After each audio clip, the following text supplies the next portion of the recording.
This is going to be exciting for a lot of people. If you're new to this channel, then what I do is I look at dumb or dumber devices on the UK market, and today we're looking at the TT990 or the TT990 or the TT990. The TT devices, and this one specifically, is built on a de-googled version of Android 13 and it retails at £149.99. The TT devices, they often have a focus on looking after seniors, so big buttons and dedicated SOS buttons on the back. They could also be useful for people wanting a simpler way of life. And I'm going to look at it with a lens of using it as my daily driver, as I do with all devices on this, so that I can give you a full, proper, frank review of it. But overall, 150 quid for an Android flip phone? I'm excited. Just before we hop into the video, please like, please subscribe. It helps me, it helps you, it helps the channel. It means I can bring you more devices. If you can subscribe, it genuinely really helps. I'd really appreciate it. Let's dig into this, I reckon. So here we have the box for the TT990 phone. So we're going to open this, see this together. This is our first look at the phone. Little cover on it that we can take off. It has a camera there, has a flashlight there. We have our SOS button. I mean, I am clicking it, but it's not doing anything. So I would imagine there needs to be some sort of setting up on here. So what I'll do is I'll mess around. Obviously, I don't want to send off an SOS or worry anyone unnecessarily. So I'll make sure I understand what the SOS button does first, and then I will let you know. I would imagine these are our charging points for the charging dock that it comes with, but we also have a USB-C as well. We also have a headphone input there. So this is massive for people. That is something that is very exciting. We also have our volume rockers here. And then a microphone. Let's flip this open. Okay, boy, it's big when it's flipped open, but I don't mind it.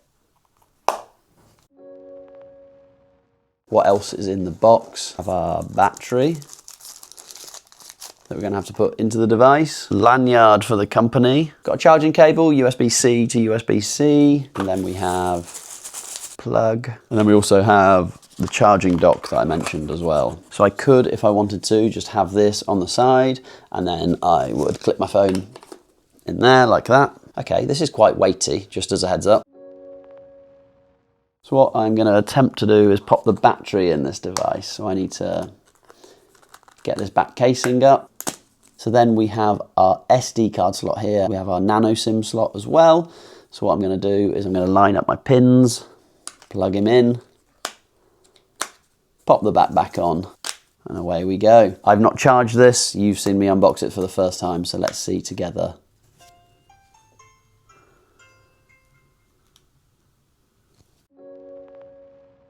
In terms of size comparison, well, I mean, it's a chunky device. So this is the Dumber Mini that I'm currently using. You can see in terms of height, the Dumber Mini, the candy bar style phone is slightly taller when it's closed. However, when it's open, it is almost double the Dumber Mini. In terms of thickness, it's about the same thickness as the Dumber Mini. If I were to compare it to a different phone, this is the Titan 2. Now the Titan 2 is an absolute unit. So the phone itself, you can see that actually when it's closed, it's nice and small. However, when you open it, it is much bigger.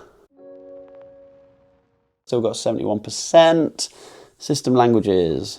I am going to select English as my language. However, as I know people are interested, there are a lot of languages here. I'm using the touchscreen, obviously, but I could also use this button as well.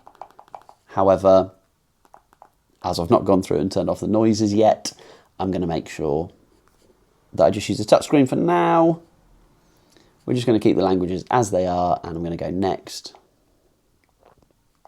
So we are now done and set up. This is the operating system out of the box. So as we've discussed, traditionally designed for elderly people. So if I load up, we have the Aurora Store pre-installed. We then have our browser pre-installed. We have our flashlight, our simple keyboard, voice recorder, QR scanner. Okay, feels fairly nice. It's fairly responsive to everything I'm doing. Let's hop into the Aurora Store. As you can see here, we have all of the apps that we would expect to find. So let's hop onto the browser while we're here. A version of Mozilla Firefox, as far as I can tell. So what I'm going to try and do is go to BBC. And it's using DuckDuckGo search as well. That's nice. Big fan of that. So here we go, BBC Sport. So I am able to use this D-pad. I can't see on the screen what's selected, so I'm just going to click this middle button. Nothing's happened, I see. So I have to sort of use a mix of both. Okay, so if I just want to read, I can use this to scroll down. However, to actually like select something, I haven't found that yet. Apps, let's click that. Okay, cool. So we can turn on and off the apps that we have are visible to us. When I start typing, what you'll see with the text is basically it highlights all of the keys. You can see it's highlighted what I've selected in blue. So this is a test.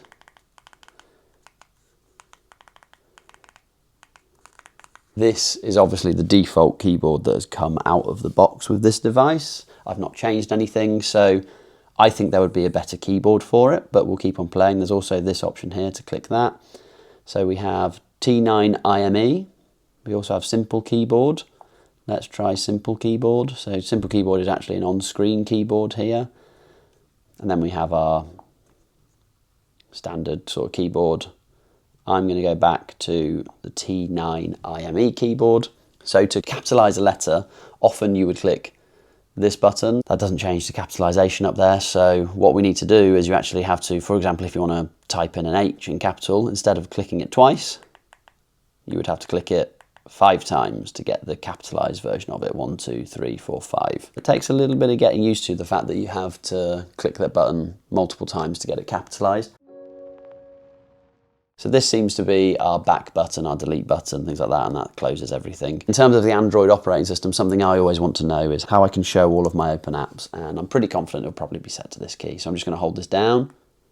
So that's just the call key, and there you go. You can see that then I can go through and I can close the apps that I've opened. So now we're back to sort of running optimally, I suppose. In what feels like my usual routine now, I'm out and about with the TTfone, and while I duck under that, I figured I'd take some videos, some photos, and also showcase the maps. Feels like a sensible thing to do. I'm currently daily driving the Dumber Mini device, and I'm going to do a couple of comparison photos and videos with that because they're in the same price bracket really. They're both £150, and it feels like a sensible thing to compare them to.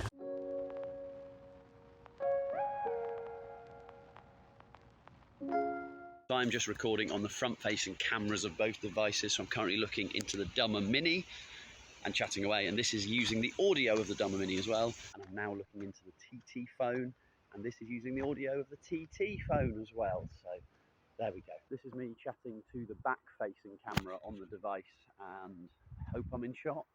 Sort of got it slightly raised so that I'm guessing I'm in shot. Again, I'm not going to change the audio.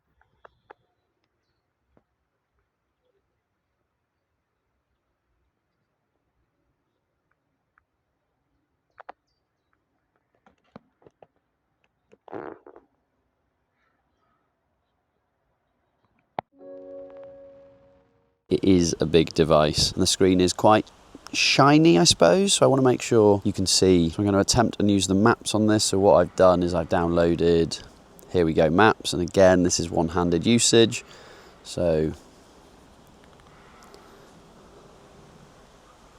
let's see whether it can pick us up. And where to? Standard, where I always seem to direct myself to. Directions, so let's start guidance. Don't want notifications from them. Don't need voice instructions. Here we go, I'm going to follow this. Okay, there are no directions on this screen. That's a shame. That is a bit of a shame. I feel like that would have been good real estate. There may well be a way that I can solve that, but right now, just out of the box, that isn't the case. Right, I'm actually going to walk the wrong direction just to see whether it can keep up. Nice, so you'll see it's updating, and it's suggesting that I follow the route. I would have to say that one-handed use on this device, when I'm comparing it to another device, it is quite big. So if there are situations where you need to both use the keyboard and the screen, there's a little bit of wiggling you can see to sort of get me between those. I am going to close these apps, and then if I then wanted to use the D-pad, I have to shuffle down slightly, but it's okay, it's manageable to use. One thing I think we want to look at is this screen. So what does this screen show us? Right now it shows us the time and it shows us the date. Is there anything else we can force this screen to show. I would imagine it might show notifications, but there is no SIM card in this at the moment. This is just the initial first look, so I can obviously update you with that. Ooh, outer screen settings. Okay, the outer screen settings we have. The outer screen settings that we have are just the timeout time for that outside screen, so that's something that we can look at. There's not loads of settings on it. So I sent a message from my other device. So you might be able to see on here, down at the bottom here, there is a 1 with a red message symbol. If I open my messages, I can see here, yep, I do have a text message, just a testing text message from me. You can see that flipping it open accepts the call, which is nice, and then I'm just going to close it, and that ends the call.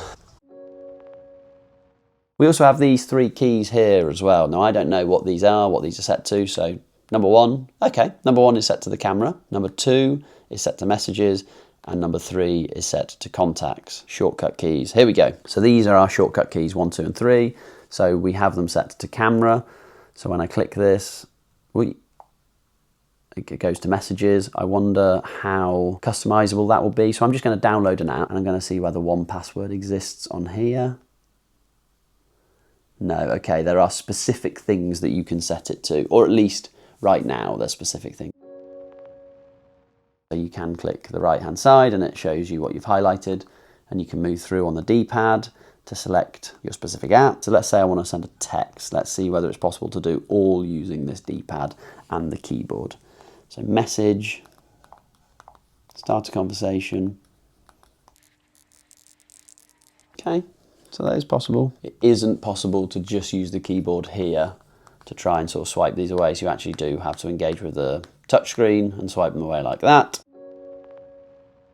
So in terms of build quality of the device, it feels relatively sturdy. I mean, it is a device that is £150. We have to temper our expectations with that. One thing I would say, you can see it is, don't know if you can hear this, and you might hear, just as I move my finger across it, I'm not pressing it or anything like that.